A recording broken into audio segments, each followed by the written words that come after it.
नमस्ते, म अलि पोल्ट्री फार्मबाट। आज चाहिँ म यो इन्डियन रनर हाँसको बारेमा चाहिँ केही जानकारीहरू दिन गइरहेको छु। भिडियो अन्तिमसम्म हेरिदिनु होला र हाम्रो च्यानललाई पनि सब्स्क्राइब गरिदिनु होला।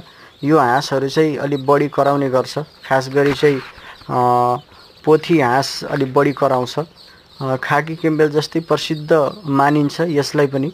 यो चाहिँ लगभग 20 हप्ता पुगेपछि यसले अन्डा चाहिँ दिने गर्छ। पोथीको तौल चाहिँ लगभग 1.5 केजीसम्म हुन्छ भने भालेको चाहिँ 2 केजीसम्म हुन्छ।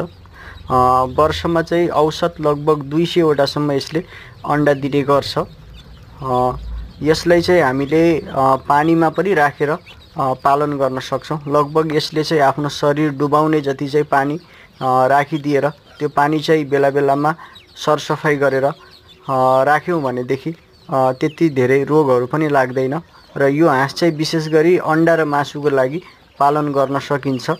यदि हजुरहरूलाई आवश्यक छ भने हामीलाई सम्झन सक्नुहुन्छ।